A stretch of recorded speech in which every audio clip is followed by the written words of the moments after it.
हाँ जी स्टूडेंट्स, स्वागत है ਤੁਹਾਡਾ ਫਿਜ਼ਿਕਸ ਦੀ ਕਲਾਸ 'ਚ। ਅੱਜ ਆਪਾਂ ਮੋਡੂਲਸ ਬਾਰੇ ਪੜ੍ਹਨ ਜਾ ਰਹੇ ਹਾਂ। ਸੋ ਆਪਣਾ ਕੁਐਸਚਨ ਹੈ define Young's modulus of elasticity, right an expression for it. ਹੁਣ ਦੇਖੋ ਕੀ ਹੈ ਕਿ ਇਹ ਯੰਗਸ ਮੋਡੂਲਸ ਆਫ ਇਲਾਸਟਿਸਿਟੀ ਕੀ ਹੈ, ਇਹ ਰੇਸ਼ੋ ਹੈਗੀ ਹੈ। ਆਪਾਂ ਅੱਗੇ ਟੈਂਸਾਈਲ ਸਟ੍ਰੈਸ ਤੇ ਲੌਂਗੀਟਿਊਡਨਲ ਸਟ੍ਰੇਨ ਵਗੈਰਾ ਪੜ੍ਹੇ ਹੈ। ਸੋ ਟੈਂਸਾਈਲ ਸਟ੍ਰੈਸ ਤੇ ਲੌਂਗੀਟਿਊਡਨਲ ਸਟ੍ਰੇਨ ਦੀ ਜਿਹੜੀ ਰੇਸ਼ੋ ਹੈ, tensile stress divided by longitudinal strain, ਇਹ ਬਣ ਜਾਂਦਾ ਯੰਗਸ ਮੋਡੂਲਸ। ਠੀਕ ਹੈ। ਹੁਣ ਦੇਖੋ ਇੱਕ ਵਾਇਰ ਹੈ ਜਿਹਦੀ ਲੈਂਥ L ਹੈ, ਉਹਦੇ ਨਾਲ ਆਪਾਂ ਇੱਕ weight ਜਿਹੜਾ ਲਟਕਾਤਾ ਜਿਹਦਾ ਮਾਸ M ਹੈ। ਸੋ weight mg ਬਣ ਗਿਆ। ਠੀਕ ਹੈ। ਉਹਦੇ ਲਟਕਾਉਣ ਨਾਲ ਲੈਂਥ ਜਿਹੜੀ ਹੈ DL ਉਹਦੇ ਵਿੱਚ ਇਲੋਂਗੇਸ਼ਨ ਹੋ ਗਈ। ਠੀਕ ਹੈ, ਉਹ ਵੱਧ ਗਈ। ਤੇ ਫੋਰਸ ਆਪਾਂ mg = F ਜਿਹੜੀ ਉਹਦੇ 'ਤੇ ਲੱਗ ਰਹੀ ਹੈ। ਠੀਕ ਹੈ। ਇਹਦਾ ਕ੍ਰੋਸ ਸੈਕਸ਼ਨਲ ਏਰੀਆ ਜਿਹੜਾ, ਜਿਵੇਂ ਆਪਾਂ ਆ ਵਾਇਰ ਹੈ, ਆਹ ਕ੍ਰੋਸ ਸੈਕਸ਼ਨਲ ਏਰੀਆ ਹੁੰਦਾ। ਠੀਕ ਹੈ, ਆਹ ਲੰਬਾਈ ਹੈ ਤੇ ਆਹ ਕ੍ਰੋਸ ਸੈਕਸ਼ਨਲ ਏਰੀਆ। ਠੀਕ ਹੈ। ਸੋ ਇਸ ਕ੍ਰੋਸ ਸੈਕਸ਼ਨਲ ਏਰੀਏ ਤੇ ਆਪਾਂ ਫੋਰਸ ਜਿਹੜੀ ਲੱਗ ਰਹੀ ਹੈ F ਹੈ, ਇਹ ਏਰੀਆ A ਹੈ, ਕੈਪੀਟਲ A। ਠੀਕ ਹੈ। ਤਾਂ ਫੋਰਸ ਪਰ ਯੂਨਿਟ ਏਰੀਆ ਇਹ ਹੁੰਦੀ ਹੈ ਸਟ੍ਰੈਸ। ਠੀਕ ਹੈ। ਸੋ ਇਹਨੂੰ ਕਹਿੰਦੇ ਨੇ ਟੈਂਸਾਈਲ ਸਟ੍ਰੈਸ, ਫੋਰਸ ਪਰ ਯੂਨਿਟ ਏਰੀਆ। ਠੀਕ ਹੈ, ਉਹ ਲੱਗ ਰਹੀ ਹੈ। ਸੋ ਉਹ ਆਪਾਂ ਲਿਖਾਂਗੇ ਫੋਰਸ ਪਰ ਯੂਨਿਟ ਏਰੀਆ। ਠੀਕ ਹੈ। ਤੇ ਲੌਂਗੀਟਿਊਡਨਲ ਸਟ੍ਰੇਨ ਕੀ ਹੁੰਦੀ, change in length divided by original length. So change in length ਇੱਥੇ ਡੈਲਟਾ L ਹੈ ਡਿਵਾਈਡਡ ਬਾਈ L। ਠੀਕ ਹੈ। So tensile stress over longitudinal strain ਇਹਨੂੰ ਕਹਿੰਦੇ ਨੇ ਯੰਗਸ ਮੋਡੂਲਸ ਆਫ ਇਲਾਸਟਿਸਿਟੀ। ਤਾਂ ਕਰਕੇ ਆਪਾਂ ਕੀ ਲਿਖ ਦਾਂਗੇ, F/A divided by delta L over L। ਸੋ ਇਹ ਕੀ ਬਣ ਜਾਏਗਾ, FL। ਠੀਕ ਹੈ, ਆਹ ਫੋਰਥ ਜਿਹੜਾ ਉੱਪਰ ਚਲਾ ਜਾਏਗਾ, FL over A delta L ਹੋ ਜਾਏਗਾ। ਠੀਕ ਹੈ, ਇਹ ਮਲਟੀਪਲਾਈ ਹੋ ਕੇ। ਠੀਕ ਹੈ। ਸੋ FL over A delta L। ਹੁਣ ਦੇਖੋ ਜਿਹੜੀ ਵਾਇਰ ਹੈ, ਜੇ ਉਹਦਾ ਰੇਡੀਅਸ R ਮੰਨ ਲਈਏ। ਠੀਕ ਹੈ, ਤੇ R ਰੇਡੀਅਸ ਹੋਏਗਾ ਤੇ ਜਿਹੜਾ ਕ੍ਰੋਸ ਸੈਕਸ਼ਨਲ ਏਰੀਆ ਉਹ πr² ਹੋ ਜਾਏਗਾ। ਠੀਕ ਹੈ। ਸੋ A ਦੀ ਵੈਲਿਊ ਜਿਹੜੀ ਹੈ ਉਹ πr² ਹੋ ਜਾਏਗੀ। ਠੀਕ ਹੈ। ਤੇ ਮਾਸ ਇਹਦਾ M ਮੰਨਿਆ ਤੇ ਫੋਰਸ ਦੀ ਵੈਲਿਊ mg ਹੋ ਗਈ। ਠੀਕ ਹੈ, ਤੇ ਇਹ πr² ਹੋ ਗਿਆ ਏਰੀਆ। ਤਾਂ ਉਸ ਕੇਸ ਦੇ ਵਿੱਚ ਆਪਾਂ F ਦੀ ਜਗ੍ਹਾ ਤੇ mg ਪੁੱਟ ਕਰਾਂਗੇ ਇੱਥੇ, ਤੇ ਇੱਥੇ mgl ਹੋ ਗਿਆ, ਤੇ A ਦੀ ਥਾਂ ਤੇ πr² ਪੁੱਟ ਕਰ ਦਾਂਗੇ ਤੇ ਨਾਲ ਡੈਲਟਾ L। ਠੀਕ ਹੈ। ਸੋ ਇਹ Young's modulus of ਇਲਾਸਟਿਸਿਟੀ the value ਜਿਹੜੀ ਹੈ ਆਪਣੀ ਬਣ ਗਈ। ਹੁਣ ਦੇਖੋ ਇਹਦੇ ਯੂਨਿਟ ਕੀ ਹੋਣਗੇ। ਟੈਂਸਾਈਲ ਸਟ੍ਰੈਸ ਦੇ ਯੂਨਿਟ ਆਪਾਂ ਪੜ੍ਹੇ, ਸਟ੍ਰੈਸ ਕੀ ਹੁੰਦੀ ਹੈ, ਫੋਰਸ ਪਰ ਯੂਨਿਟ ਏਰੀਆ, ਨਿਊਟਨ ਪਰ ਮੀਟਰ ਸਕੁਅਰ। ਠੀਕ ਹੈ। ਸਟ੍ਰੇਨ ਜਿਹੜੀ ਹੈ change in length over original length, ਇਹ ਯੂਨਿਟਲੈਸ ਕੁਆਂਟੀਟੀ, ਕਿਉਂਕਿ ਲੈਂਥ ਓਵਰ ਲੈਂਥ ਯੂਨਿਟਲੈਸ ਹੋ ਗਈ, ਤਾਂ ਕਰਕੇ ਇਹਦੇ ਯੂਨਿਟ ਹੀ ਰਹਿ ਜਾਣਗੇ ਇਹਦੇ। ਸੋ SI unit of Youngs modulus ਕੀ ਬਣ ਜਾਣਗੇ, ਨਿਊਟਨ ਪਰ ਮੀਟਰ ਸਕੁਅਰ। ਠੀਕ ਹੈ। ਸੋ ਨਿਊਟਨ ਪਰ ਮੀਟਰ ਸਕੁਅਰ ਹੀ ਇਹਦੇ ਜਿਹੜੇ SI ਯੂਨਿਟਸ ਰਹਿ ਜਾਣਗੇ। ਓਕੇ।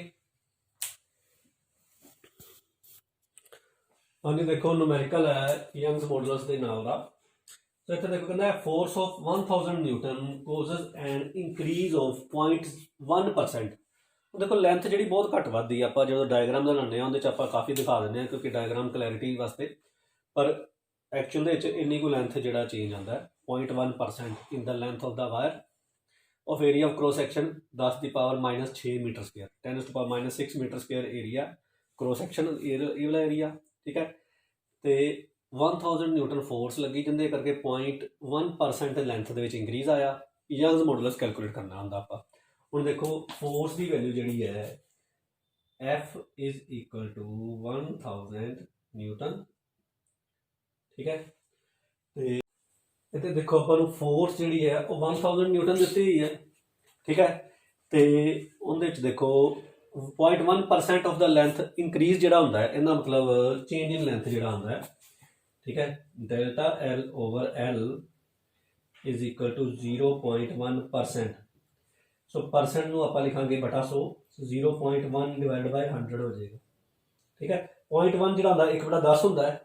ਸੋ ਤਾਂ ਕਰਕੇ ਜਿਹੜਾ ਆਪਣਾ ਡੈਲਟਾ L ਓਵਰ L ਦੀ ਵੈਲਿਊ ਜਿਹੜੀ ਹੈ ਉਹ ਆ ਜਾਏਗੀ 1/10, ਤੇ ਬਟਾ 100 ਪਹਿਲੇ ਹੈਗਾ। ਸੋ ਇਹ ਬਣ ਗਿਆ 1/1000। So this is equal to 10⁻³ equal to 10⁻³ ਆ ਗਿਆ। ਠੀਕ ਹੈ। ਸੋ ਡੈਲਟਾ L ਬਾਈ L ਦੀ ਵੈਲਿਊ 10⁻³ ਆ ਗਈ। ਹੁਣ ਯੰਗਸ ਮੋਡੂਲਸ ਆਪਾਂ ਕੈਲਕੂਲੇਟ ਕਰਨਾ ਹੈ। ਸੋ Youngs modulus area of cross section ਵੀ ਦਿੱਤਾ ਹੈ ਆਪਾਂ ਨੂੰ। ਠੀਕ ਹੈ।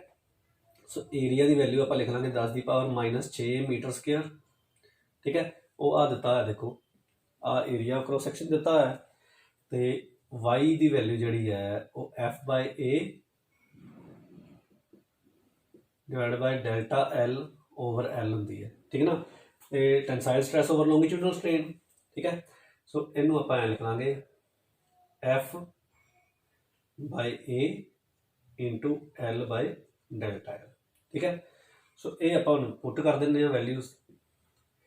हम देखो ये अपने को डेल्टा L बाय L की वैल्यू ऑलरेडी है, सो आप डिनोमीनेटर में ही पुट कर दें। ठीक है, ये आप लिख देंगे F/A पुट कर दो, F की वैल्यू 1000। ठीक है, डिनोमीनेटर के अपने को आ गया ए एरिया क्रॉस सैक्शन आ गया 10 की पावर -6, तो नाल आ पुट कर दो 10 की पावर -3। ठीक है, सो वाई की वैल्यू कितनी बन गई, ऊपर 10 की पावर 3 है, चलो -6 ऊपर चला जाएगा +6 बन जाएगा, -3 ऊपर चला जाएगा +3 बन जाएगा। सो 3 तो 6 9 तो 3 12। So Y is equal to 10⁻12 newton per metre square. ठीक है, ये यंग्स मॉडुलस की वैल्यू जी है आ गई उस मटीरियल की जिंदी वायर बनी हुई है। ठीक है, हाँ जी, देखो नैक्सट क्वेश्चन है डिफाइन बल्क मॉडुलस एंड कंप्रैसिबिलिटी। हम बल्क मॉडुलस की होता, देखो आप अगे वॉल्यूम स्ट्रेन बारे पढ़िया। ठीक है, सो bulk stress over volume strain. Bulk stress की होंगी है जो आप कोई चीज़ इमर्स करते हैं किसी लिक्विड या फ्लूइड के, तो उदों जी फोर्स चारों पासे लगती है, उहदे करके उहदी वॉल्यूम जी घट जाती है। सो फोर्स सारे एरिया ते लगती है। So force acting per unit area इन्हूं कहंदे ने प्रैशर या बल्क स्ट्रैस। सो अपने को बल्क स्ट्रैस जी है वो फोर्स पर यूनिट एरिया होंगी है। ठीक है, सो उन्होंने प्रैशर भी कहते हैं। तो वॉल्यूम स्ट्रेन की होंगी है change in volume divide by original volume. इत्थे देखो की है डेल्टा V वॉल्यूम घट गई होंगी।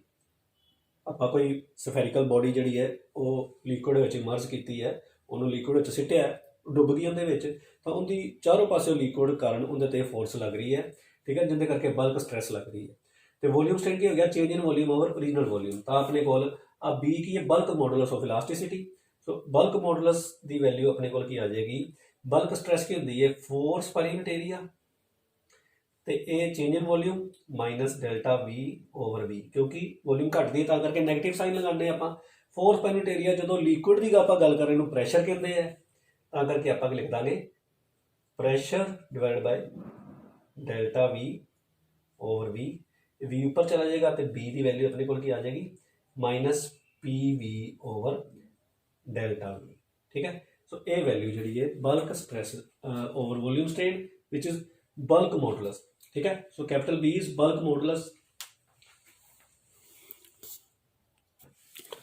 हम देखो SI यूनिट अंदर की हो जाएंगे, उस तरह स्ट्रैस के unit Newton per metre square होंगे है। सो क्योंकि लिक्विड इमर्स किया जाता तो पास्कल भी लिख देंगे, पास्कल या PA। ठीक है, सो PA ये पास्कल का जी एबरीविएशन है। ठीक है, सो न्यूटन पर मीटर स्क्वेयर और पास्कल इनके यूनिट हो जाएंगे bulk stress over volume strain which is bulk modulus. ठीक है, बल्क मॉडुलस के यूनिट के होंगे न्यूटन पर मीटर स्क्वेयर और पास्कल। हाँ जी, देखो इनका सैकेंड पोर्शन है जैसे क्वेश्चन है कंप्रैसिबिलिटी। सो कंप्रैसिबिलिटी क्या होंगे बल्क मॉडुलस ऑफ इलास्टिसिटी का रेसिप्रोकल।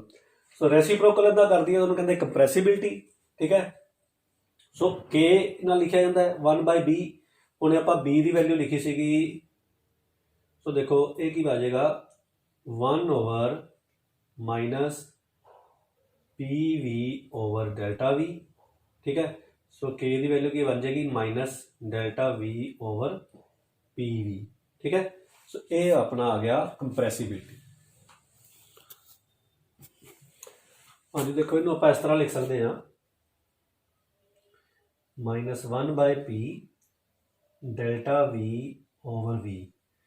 सो तो देखो कि ये fractional change in the volume of the substance per unit change in the pressure.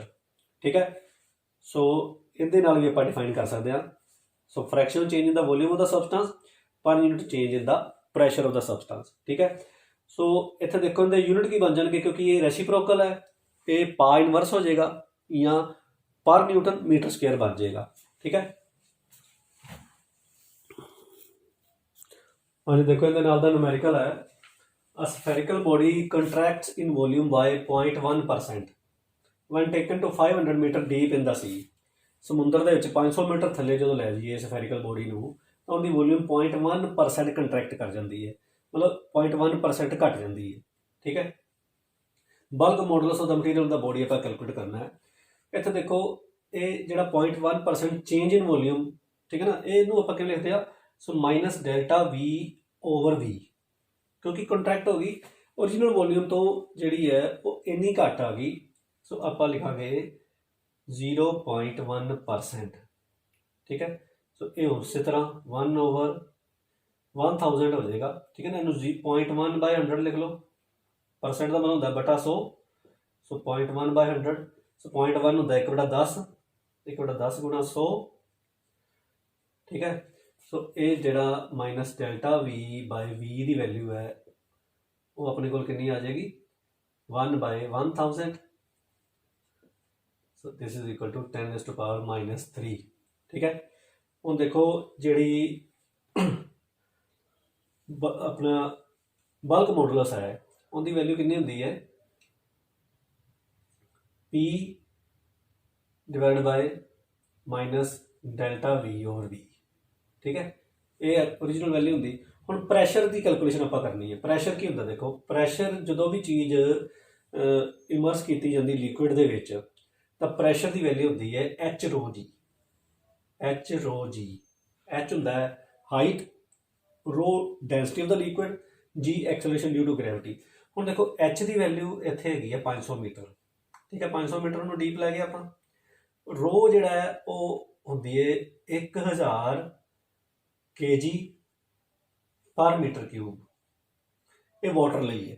ਠੀਕ ਹੈ ਨਾ, ਸੋ ਵਾਟਰ ਦੀ ਜਿਹੜੀ ਡੈਂਸਿਟੀ ਹੈ ਉਹ 1000 kg ਪਰ ਮੀਟਰ ਕਿਊਬ ਹੁੰਦੀ ਹੈ, ਤੇ ਜੀ ਦੀ ਵੈਲਿਊ ਜਿਹੜੀ ਹੈ ਉਹ 9.8 ਮੀਟਰ ਪਰ ਸੈਕਿੰਡ ਸਕੁਅਰ ਹੋ ਗਈ।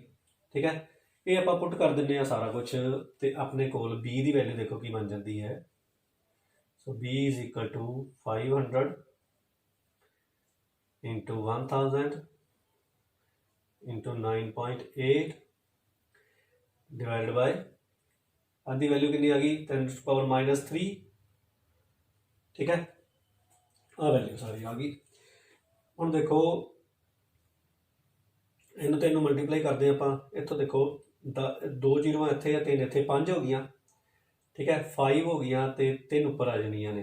अपने को बी की वैल्यू की बन जाएगी 5 × 9.8 आप करा, ये बन जाएगा 49। ठीक है, 9.8 × 5 49, 2 जीरो इतने 3 इतने गुणा 10⁻5, तो 3 उपर जाके 10⁻3 जमा का हो गया। ठीक है, सो ये बन गया अपने को 10⁻8। सो ये 49 गुणा 10⁻8 बनया। सो इनू आप 4.9 × 10⁻9 लिख लाँगे। ठीक है, 10⁻8 इत्थों 1 जीरो इत्थों आ जाएगी 49 चों। सो 4.9 × 10⁻9 के नाल आ जाएगा न्यूटन पर मीटर स्क्वायर या पास्कल। ठीक है, तो चलो आप पा लिख देंगे। ठीक है, इत्थे नाल PA लिख दो, ए यूनिट का नाम हो गया। सो 4.9 × 10⁻9 पास।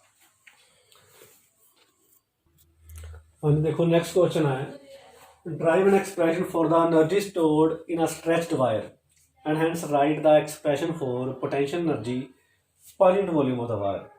ਹੁਣ देखो स्ट्रेच्ड वायर का मतलब की होंदा है, ਜਿਹੜੀ वायर ਤੇ ਆ देखो एक वायर है जिंदी लेंथ L है। ठीक है, ਇਹਦੇ ਤੇ फोर्स लगाई ਆਪਾਂ क्रॉस सैक्शनल एरिया ਤੇ। ठीक है, ਇਹਦੇ ਤੇ फोर्स लगाई, इस जगह ਤੇ फोर्स ਆਪਾਂ लगाई ਤੇ ਇਹਦੀ लेंथ ਜਿਹੜੀ ਹੈ ਇਹ ਵੱਧ ਕੇ ਜਿਹੜੀ ਹੈ L + स्मॉल l ਹੋ ਗਈ। ठीक है, सो इंक्रीज हो गया लेंथ ਦੇ ਵਿੱਚ। सो इलास्टिक पोटेंशियल एनर्जी की होंगी है वो वायर ਦੇ स्टोर हो जाती है। ठीक है ना, वो कहते वो वर्क डन। सो देखो elastic potential energy stored in a stretched wire is the work done by an external force to stretch the wire. ठीक है, सो एक्सटर्नल फोर्स ने ਜਿਹੜਾ ਇਹਦੇ ਤੇ वर्क ਕੀਤਾ ਇਹਨੂੰ स्ट्रेच ਕਰਨ ਲਈ। ठीक है, उस वर्क की फॉर्म ਦੇ ਵਿੱਚ ਇਹ स्टोर हो जाती है ਤੇ ਉਹ स्टोर्ड एनर्जी ਨੂੰ ਆਪਾਂ इलास्टिक पोटेंशियल एनर्जी ਕਹਿੰਦੇ ਆ, ਜਿਹੜੀ ਵਾयर ਦੇ ਵਿੱਚ स्टोर हो गई।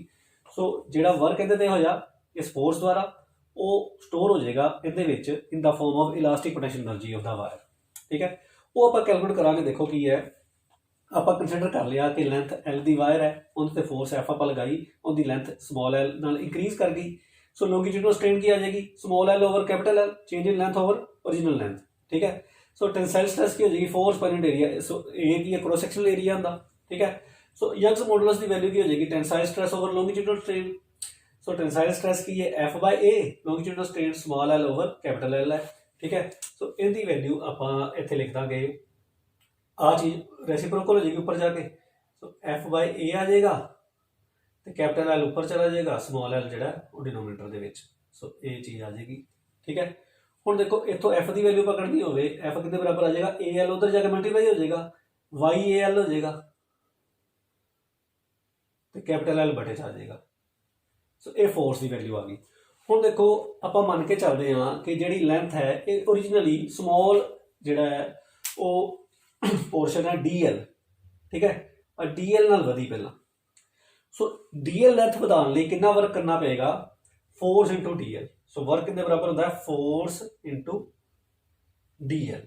ठीक है, फोर्स की वैल्यू आप पुट कर दें, y A small l divide by capital L into DL। A force into DL, a small work लगा किंदे लई, इंक्रीज करने लई लेंथ DL नाल। ठीक है ना, DL पोर्शन लेंथ का बनाने लई। हुण आपां चाहुंदे आ कि टोटल लेंथ जिहड़ी है वो 0 तो L स्मॉल l तक वधे। So total work done to stretch the wire through.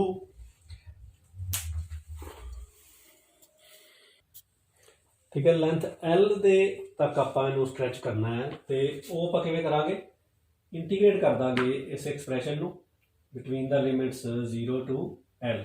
ठीक है, सो अपने कोल की आ जाएगा, वाई ए small l over capital L नाल आ गया DL। ठीक है, सो अपने को वाई ए ते एल जो कॉन्सटेंट है ये W बन गया, Y A divide by L A constant आ जाएगा, क्योंकि Young's modulus area cross section length of the wire original length जी है। सो ये की बन जाएगा इंटैग्रल 0 टू L DL। ठीक है, L की पावर 1 DL बन गया। So increase the power bye 1 divide by new power. So YA by L, increase the power by 1 divided by new power between the limits 0 to L। Upper limit minus lower limit put करांगे, यही value आ जाएगी, YA divide by L, upper limit put करांगे L square by 2। ठीक है, minus lower limit 0 हो जाएगी तो अपने को यही वैल्यू आ गई। तो ये W की वैल्यू अपने को आ गई YA by L square by 2। ठीक है, सो इनू आप इस तरह लिख लांगे, देखो हाफ वाई ए बाय L। ठीक है, नाल स्मॉल l लिख लो तो इंटू स्मॉल l लिख लो। ठीक है, हुण देखो F की वैल्यू की है, वाई ए स्मॉल l बाय L, आस F है अपना इन। ठीक है, सो ए F है, सो ए F हो गया। सो W की बन जाएगा हाफ फोर्स इंटू लेंथ। ठीक है, so this work is stored in the form of elastic potential energy of the wire. ठीक है, सो इनू आपां हुण देखो आ वैल्यू जिहड़ी आ गई अपने कोल इलास्टिक पोटेंशियल एनर्जी। ठीक है ना, यही वर्क इलास्टिक पोटेंशियल एनर्जी की फॉर्म च स्टोर हो जाएगा स्ट्रैच्ड वायर दे विच। हुण elastic potential energy per unit volume की आपां गल करांगे तो वह की बन जाएगी, elastic potential energy per unit volume, volume की होंदा है लेंथ इंटू एरिया। ठीक है, सो वो वॉल्यूम नाल आपां डिवाइड करांगे तो अपने को देखो की आ जाएगा, इत्थे आपां लिखांगे W divide by volume of the wire.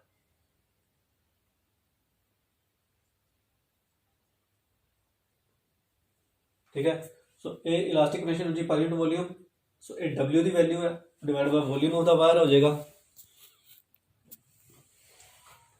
ठीक है, सो इनकी वैल्यू आप लिख देंगे, देखो हाफ आही आप लिख लें वाई ए स्मॉल l, पहले अपने को कैपिटल L है, ये L स्क्वायर लिख लें। ठीक है, ये वैल्यू बन गई तो डिवाइड बाय वॉल्यूम, वॉल्यूम नाल डिवाइड करना है, वॉल्यूम कितनी बन जाएगी एरिया इंटू लेंथ, ठीक है, ये वॉल्यूम बन गई। सो एरिया कैंसल आउट हो जाएगा, लेंथ स्केयर हो गया। सो अपने को elastic potential energy per unit volume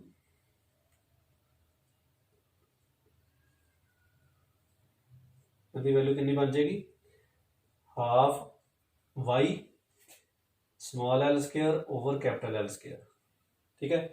Y की यंग्स मॉडुलस, ठीक है। So a stress by strain है। सो इनू देखो एवं लिख लांगे आप, हाफ वाई की वैल्यू की है स्ट्रेस डिवाइड बाय स्ट्रेन, ठीक है।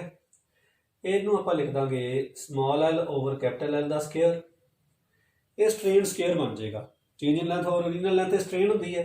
सो ये बन गया strain square. So half stress over strain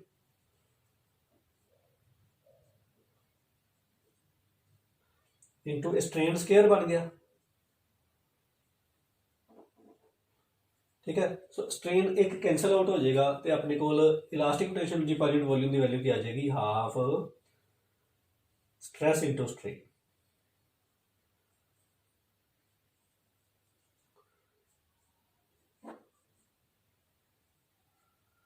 ठीक है।